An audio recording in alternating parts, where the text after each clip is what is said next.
Hi hello नमस्कार, स्वागत आहे तुमच्या दी सिंपल वर्ल्ड या यूट्यूब चॅनलवर। सो काही सध्या सणासुदीचे दिवस सुरू झालेले आहेत। देवपूजेसाठी चालणारी दोन मुख्य फुलं म्हणजे जास्वंद आणि झेंडू। दसरा दिवाळी या सणांना तर हमखास झेंडूची फुलं आपण घेतोच। आता श्रावण महिना देखील सुरू आहे।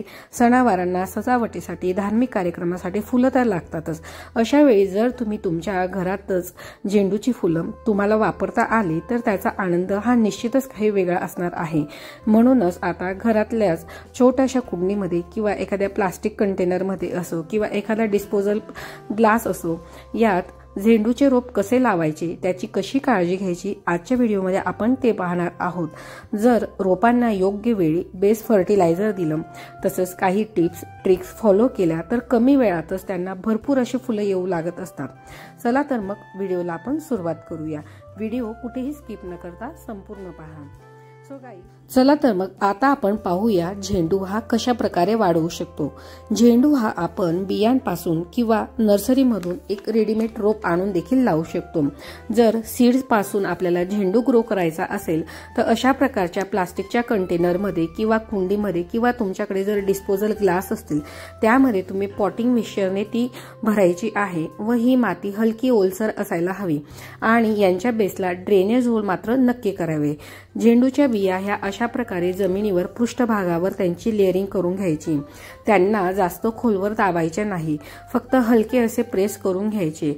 तसेच यात ओलावा टिकून ठेवण्यासाठी मी या ठिकाणी जुने फुलं वाढवून त्यांच्या सीड्स पासून रोपं तयार करून घेत होती आणि एक दुसऱ्या कंटेनरमध्ये मी जे मिशोवरून 25 टाईप्सचे सीड्स मागवलेले होते फ्लावर, ते एक वेगळ्या कंटेनरमध्ये देखील मी ते ग्रो करायला ठेवलेले होते।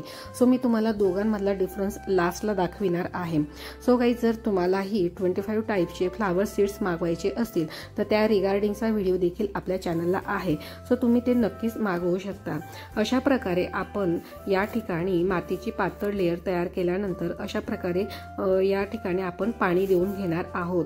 नंतर यांना प्लास्टिकच्या झाकणाने किंवा एखाद्या पॉलीबॅगने आपल्याला या ठिकाणी हे कंटेनर कव्हर करून ठेवायचे आहेत। झेंडूच्या बिया ग्रो करण्यासाठी डायरेक्ट सनलाईटची यांना गरज नसते।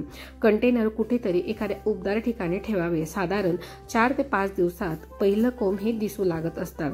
सीड जर्मिनेट झाल्यावर दररोज 4 ते 5 तास आपल्याला डायरेक्ट सनलाईट असलेल्या। आता बघूया झेंडूच्या रोपांची काळजी कशी घ्यायची। कुंडी आणि माती, जर झेंडूच्या रोपाला खूप मोठी ही कुंडी चालत नसते आणि साधारणपणे 10 ते 12 इंच कुंडी त्यासाठी देखील पुरेशी ठरत असते।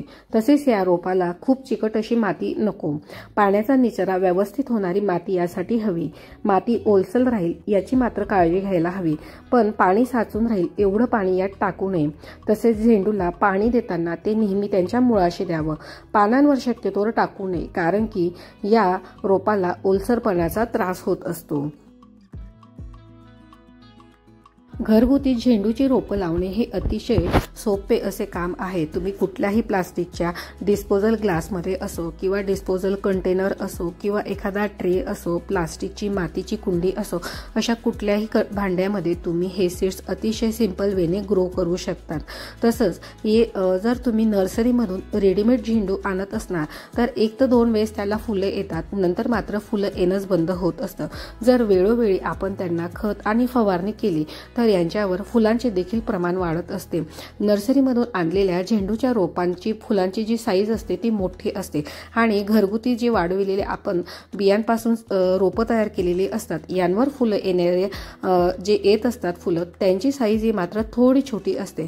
पण वेळोवेळी जर आपण त्यांना योग्य असे खत आणि फवारणी केली तर नक्कीच यांच्या फुलांच्या साईजमध्ये आणि फुलांच्या संख्येमध्ये देखील वाढ होत असते। सो चला तर मग पाहूया की यांना कुठलं खत आणि कुठल्या फवारणीची गरज असते। तसं पाहायला गेलं तर झेंडूच्या रोपाला खूप खत पाणी घालण्याची गरज नसते, त्यामुळे यांना साधे केळीचे पाणी यांना नियमितपणे जरी दिले ते देखील पुरेसे आहे। बनाना लिक्विड फर्टिलायझरचा व्हिडिओ आपल्या चॅनलला आहे। सो त्याप्रमाणे जर तुम्ही लिक्विड फर्टिलायझर बनवले किंवा वर्मी कंपोस्ट देखील या ठिकाणी तुम्ही वापरू शकता। वर्मी कंपोस्टचा वापर कसा करावा या रिगार्डिंगचा व्हिडिओ देखील आपल्या चॅनलला आहे। मी आपल्या चॅनलला बरेच म्हणजे होममेड फर्टिलायझर असो, लिक्विड फर्टिलायझर असो, यांचे वेगवेगळे व्हिडिओ अपलोड केलेले आहेत. सो तुम्ही नक्की चॅनलला भेट द्या आणि त्या व्हिडिओंचा देखील तुम्हाला फायदा नक्कीच होईल. घरी रोपे वाढविताना आपल्याला स्पायडर माइट्स आणि लीफ मिनर्स हे अधूनमधून यांना झाडांना भेट द्यायला येतच असतात. सो घरी रोपे वाढवत असताना ही समस्या जर टाळायची असेल तर अधूनमधून खत आणि फवारणी करणे गरजेचेच आहे. झेंडू केवळ बागेतच सुंदर दिसत नाही तर त्रासदायक बग देखील दूर ठेवण्यास मदत करत असतात. झेंडू हे अनुभवी किंवा नवीन गार्डनरसाठी योग्य आहेत कारण त्यांची काळजी घेणे सोपे आहे आणि ते अनेक फायदे देखील देत असतात. त्यामुळे तुमची बाग देखील सुंदर आणि आकर्षक दिसत असते. झेंडूचे रोप हे वार्षिक आहे. ते वर्षभर उगविली जात असतात. त्यांची लागवड ही वर्षानुवर्ष सुरूच असते. हे अतिशय उपयुक्त आणि सहज वाढणारे रोपे आहेत. सो गाईज, आजच्या या व्हिडिओमध्ये मी तुम्हाला झेंडू कसा ग्रो करावा आणि त्याचं रिपोर्टिंग देखील तुम्हाला करून दाखवलेलं होतं. सो आजच्या हा व्हिडिओ तुम्हाला कसा वाटला मला कमेंट सेक्शनमध्ये लिहायला विसरू नका. व्हिडिओ आवडला असेल तर व्हिडिओला एक लाईक मात्र नक्कीच करा कारण की असेच नवनवीन आणि गार्डनिंगच्या रिलेटेडचे माहितीपूर्वक व्हिडिओ मी तुमच्यासाठी घेऊन येत असते. जर तुम्ही दी सिंपल वर्ल्ड या यूट्यूब चॅनलला अजूनही भेट दिली नसेल तर नक्की चॅनलला भेट द्या आणि सबस्क्राईब देखील करा. चला तर मग भेटूया पुन्हा नवीन एका अशा माहिती